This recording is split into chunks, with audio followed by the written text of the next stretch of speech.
You ready, Rach? I'm ready. All right. Oh my God.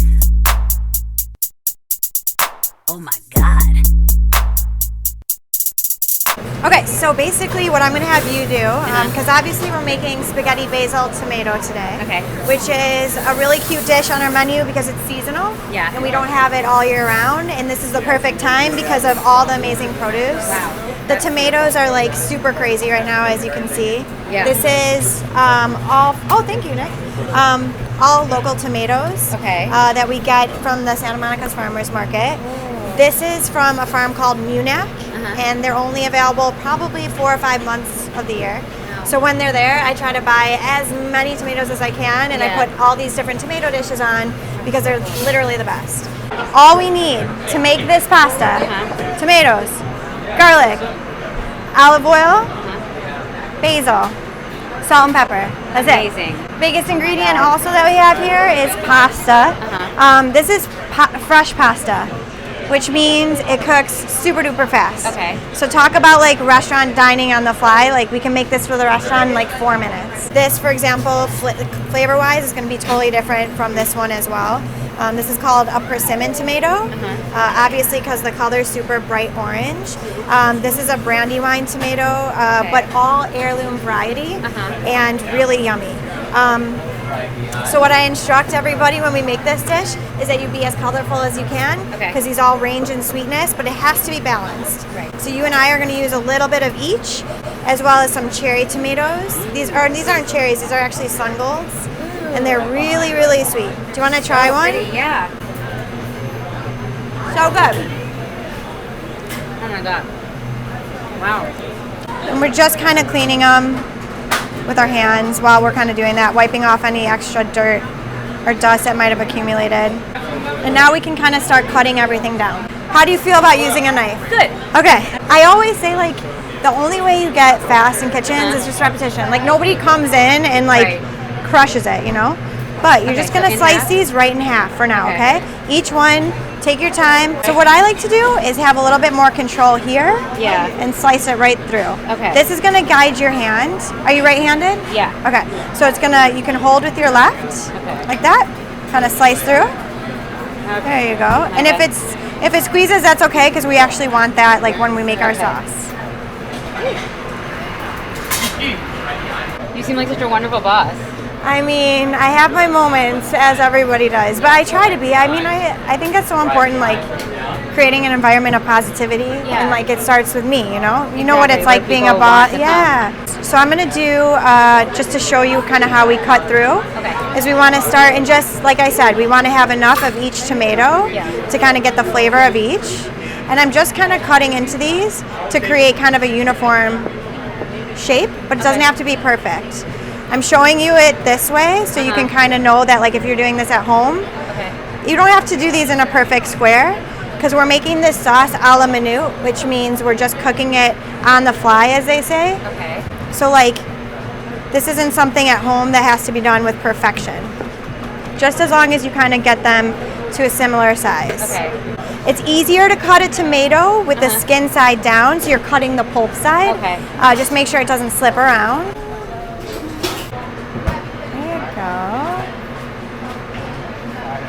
Best thing about this pasta is it's super summery, and that's actually, these little markings are from the heirloom tomato seed. That's actually how you know it's an heirloom. So it's an heirloom seed, which means it's a certain type of variety, and it kind of grows from the outside in, and you can kind of see how the seed is shaped, and that kind of heirloom marking lets you know it's a real heirloom.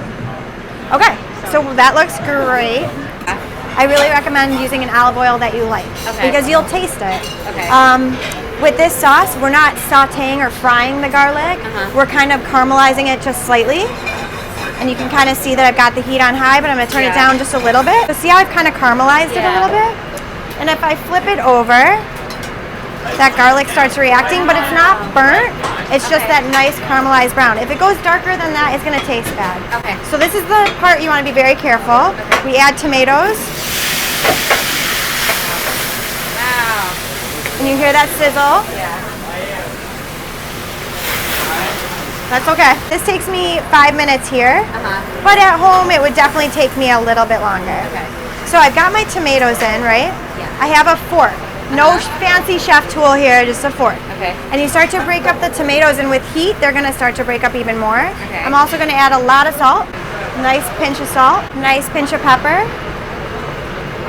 That's gonna help the tomatoes kind of lose their water and start to break down. See how it's getting a little bit softer the longer I keep them in? If you're at home, I recommend, using like a pepper mill to crack the pepper. Okay. Pepper can get really stale very quickly. So using a pepper mill is kind of nice. And a restaurant trick is that we always toast the pepper before we add it to anything. Really? Yeah, we toast it in a pan. Super easy. Takes literally 2 minutes. But it makes the biggest difference in adding flavor. And a big thing with Jon Vinny and myself is making things simple, keeping it simple. If you have basil in your garden, you're the luckiest one. But if you get it from the grocery store, just try and buy stuff that's not browning or anything like that. Really fresh, vibrant green. And I'm just tearing it in. So that's 6 leaves of basil. Okay. And I would say 1.5 tomatoes. Okay. For a portion that will feed probably 2 people, but this portion is just probably enough for me, to be honest. So you'd want to double this if you're making it at home. Let's taste it and see where we're at. Thank you, Kiki. Excellent work. We just drop our pasta into boiling water. This is also salted for flavor. Okay? Whoa. It's a gigantic, amazing pasta machine. Oh my god. I did not realize that was for it.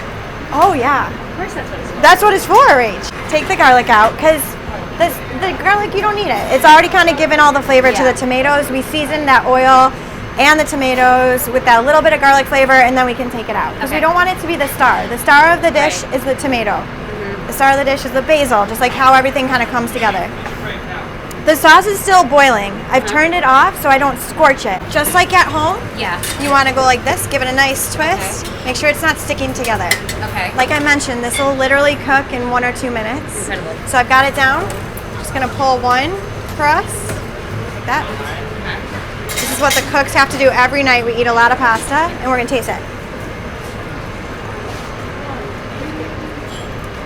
Good? About 30 more seconds. Okay. Wow. You want it to be al dente. So this is important. Okay. What I'm doing is I'm cooking the sauce. Obviously the pasta plus the condiment. That's what they teach you about Italian cooking is there's the base and then there's the condiment that goes with it. Always pasta water. Always. So Pasta just water? that much? Just a touch, yeah. You don't want to take your sauce over the edge of being watery, okay? See how it's got that nice consistency? Yeah. If I add too much water, it's going to turn into a really watery tomato sauce. Yeah, I've been and I adding want too to. much. And you see how I'm tossing it? Yes. I'm tossing it over heat Okay. to continue that emulsification, and then I'm using my tongs to really get it all mixed in. Okay? If I have the right consistency, it's going to allow me to start to twirl my pasta. Okay. Wow. You see how that happens? Yes. So we get our nice twirl. We come over to our plate. We lift it and lower it. Pull the tongs out, just like that. And our sauce comes over the top. Wow. And if you've got a date or you want to cook for yourself or your family or whatever, this is something you can do in your kitchen and whip it out, and it's easy. I'm gonna try this immediately. Yeah. Well, we're gonna eat this It'll too. be so different. It won't be. You have to tell me. So what I like to use on top of this pasta is Parmesan and Pecorino. Okay. It's a nice combination. Adds a little bit of sharpness with the tomatoes. Yeah. And it's just kind of a perfect balance. Okay. This is the pasta. We've always served everything with a spoon here. Okay. All right, are we eating this or what? Yeah, let's do it. Yeah, so this is Friday night. It's about to, I can't believe it's chill right now. It's real. I'm so amazed at how simple it is. I know. Should we do a Lady and the Tramp?